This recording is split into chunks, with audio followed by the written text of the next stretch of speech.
Good. Yeah. The guest is Dr. CPoe, and we're talking about the World Conference on Against Racism in South Africa. And of course, Dr. Poe, before we had our first commercial break, we promised that we'd give you an opportunity to talk about some of those issues associated with racism, but perhaps some issues that folks don't ordinarily associate or tie in to racism. And so let's give you free rein to talk about some of those issues now. Well, as I said, poverty is widespread among South African blacks. And we know that up until 1994, South Africa had an official policy of racial separation, an official policy of legalized racism. And so it's very obvious that the oppression that went on, the educational oppression, the political, the social oppression, has greatly contributed to the level of poverty in South Africa. Now, poverty doesn't stop there. Poverty also leads to some other problems. One, crime. South Africa has a crime problem in almost every city we went into. We were cautioned, be careful, don't go here alone, don't go there alone, because we've got a crime problem. The crime problem affects blacks, as well as Indians, as well as coloreds, as well as whites. As a matter of fact, I feel that there was more paranoia, as you might understand, as you might expect, among the whites relative to the crime than there was among the other groups. But there was anxiety among all groups that I talked to. Not only does racism generate poverty, and also it generates crime through generating poverty, but it also generates sexual promiscuity because oftentimes unemployment is a consequence of racism. Okay, now here you've got a man and a woman, for example. Let's say a man who can't find a job. Okay, he's unemployed, and when he is employed, he's treated as if he's inferior. Now, what can you expect that man to do? He's frustrated, he's angry, and most likely he's going to seek some kind of outlet, okay, in a way that's available to him. So racism then contributes to sexual promiscuity. And we know then that HIV/AIDS is related to sexual promiscuity. Racism also contributes to alcohol and drug abuse. If a man is idle and he is frustrated, can't find work, it just increases the probability of sexual promiscuity as well as drug and alcohol abuse. And so that then increases the probability of HIV/AIDS. And so in South Africa, you've got a high level of poverty, a high prevalence of poverty. You've got a high prevalence of unemployment. I was told approaching 50%. You've got a high level of, a high prevalence of crime. You also have, I believe, a high prevalence of sexual promiscuity and therefore a high prevalence of HIV/AIDS. And so all of these are related and very much then racism generated.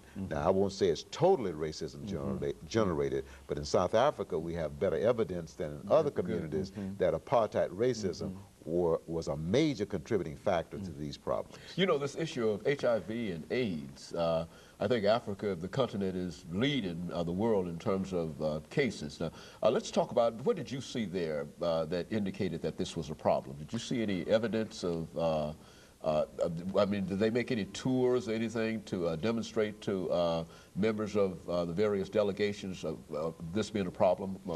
Well, I don't know about the delegations, but I had the fortunate experience of visiting a school, the William Gray Gardens School, a home.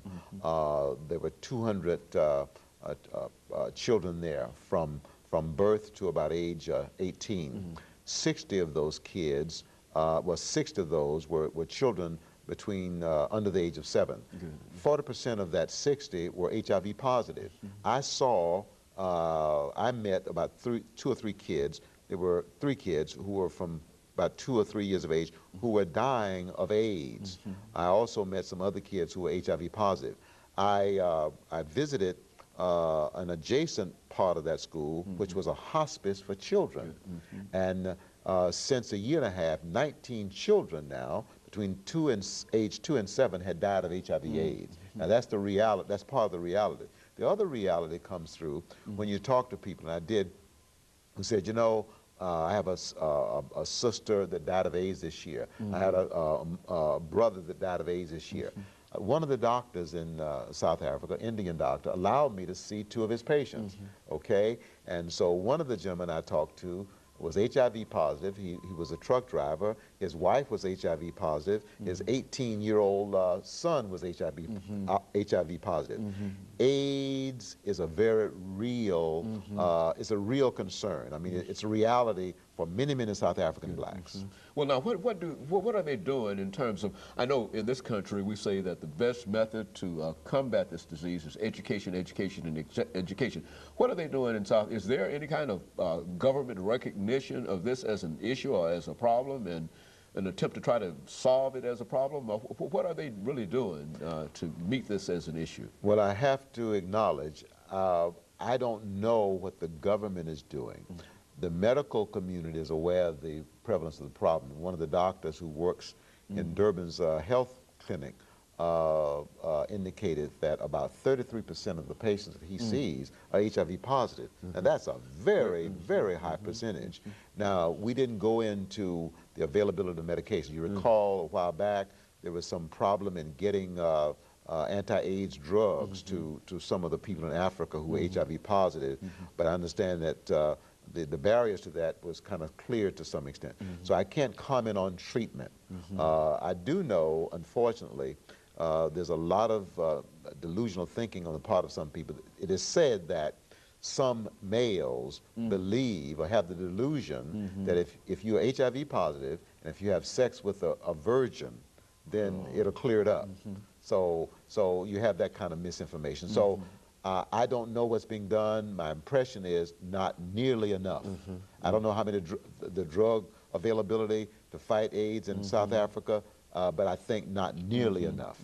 Now, what about the United Nations? I mean, does the United Nations respond to this as an issue, or what is it doing in reference to this? Well, my understanding is that they are collecting money. They're attempting to invite donations, but they are not pleased with the amount of donation, the amount of donated money. But the United Nations is aware of the problem, and they are making some effort to address the problem. And it is an international problem. Oh, yes. This whole issue of AIDS. Yes. And while we might not experience it as severe here, among all Americans, that it also impacts a large number of Americans here. Is that what we're seeing? Oh, yes, very much so. Very much. AIDS is a very real problem in America, not only among blacks, but among whites as well. And it's a problem that's not going away. No, it's not going to go away. And of course, let us have this next commercial break. Dr. Poe, and we'll be back following this short commercial break. Is the World Conference